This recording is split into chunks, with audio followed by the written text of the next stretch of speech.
Un jour de 1893, le représentant de l'Empire britannique et l'émir d'Afghanistan tracent un trait sur une carte. Ils scellent un accord pour 100 ans seulement. Aujourd'hui, la ligne du rang figure comme une frontière entre deux États, l'Afghanistan et le Pakistan. Une frontière toujours contestée par les 12 tribus pachtunes qui vivent dans cette région. En 2004, Reza voyage au cœur de l'AFPAC entre Afghanistan et Pakistan, où le peuple est avant tout pashtun et franchit quotidiennement la ligne interdite.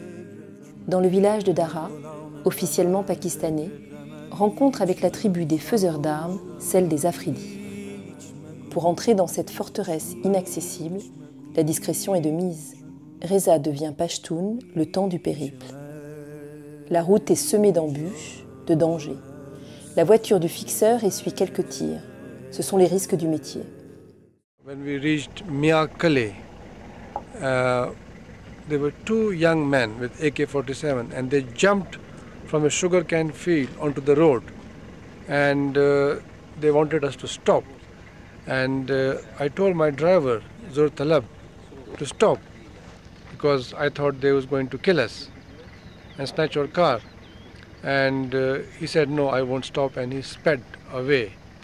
And he was brave, good driver.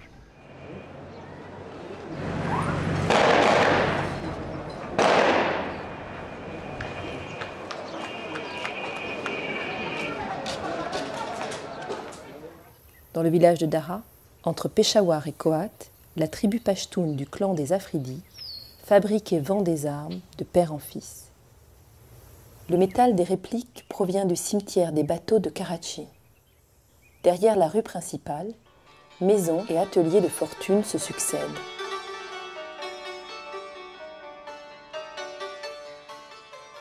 Dans cet atelier, des photos de Ben Laden sont collées sur les murs, comme des traces de sympathie pour celui que certains considèrent comme un saint, en lutte contre Satan.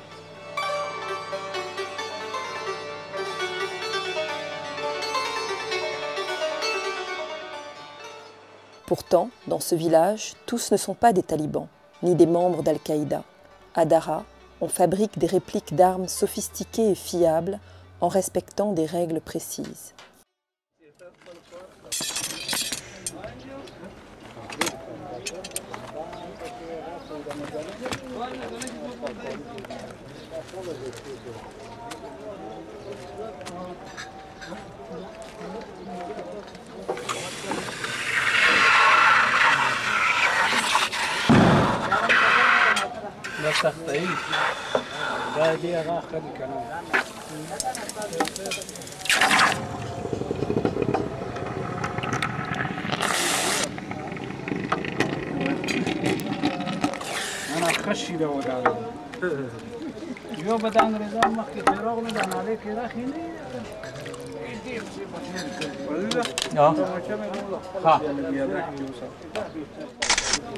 Toute la vie de The Bourg tranquille est organisée autour de cette activité.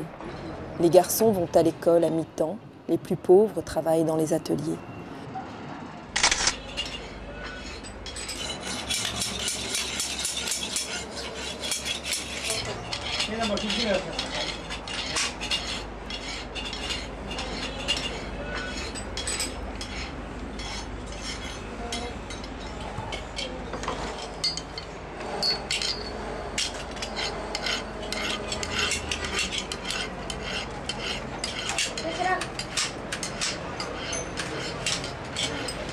So tell me what are you doing? What is here and what they do? These children are learning the pistol and Kalashnikov job here. They are small kids. Probably they are very poor people, belong from poor family. So his family also work this, you know. They show him this also, this business. And this, the name of this city is called Skakot Agency, near to Malakand, under the SWAT agency.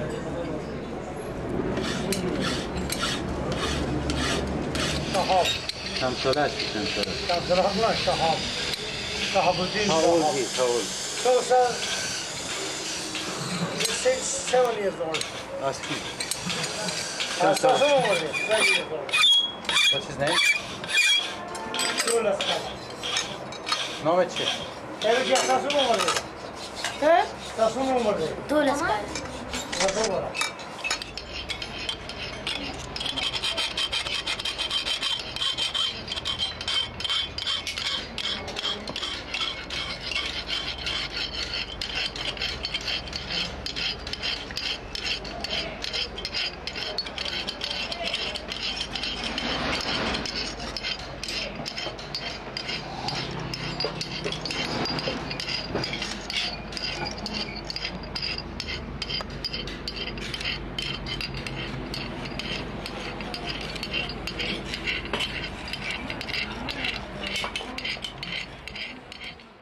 Dans la rue, à même le sol, d'autres façonnent des balles.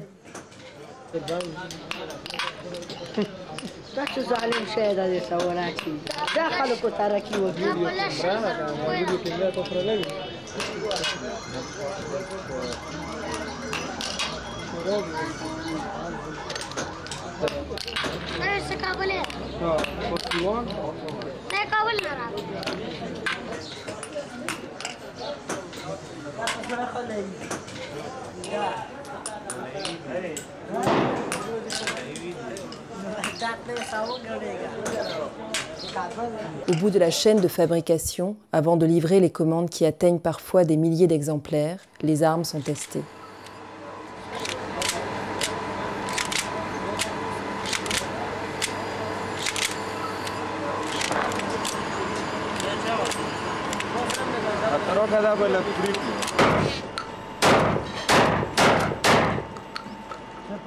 L'artère principale est bordée des shops. Les rebelles en tout genre, les talibans et les terroristes d'Al-Qaïda y font leur marché en toute impunité. Une économie locale qui fait de Dara un des principaux marchés d'armes illégales. Dans l'une des échoppes, un marchand décrit le fonctionnement d'un stylo qui tue. Oh. Writing and Writing and shooting. That's good for a journalist. when you are Made in Japan. No, it's made here, isn't it? sir, when you are shooting, Yeah. put the bullet here, you know, Okay. and make like this, you see. But the shooting time, this no. No, Open. you take it off. Yes. Yeah. And then here, and then Bang. Dans les zones tribales, il est normal que chaque famille détienne une arme. C'est une tradition ancestrale.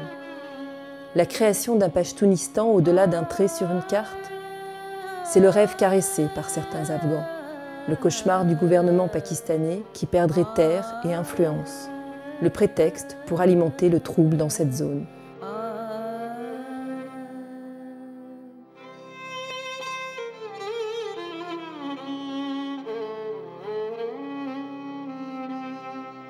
گر کنم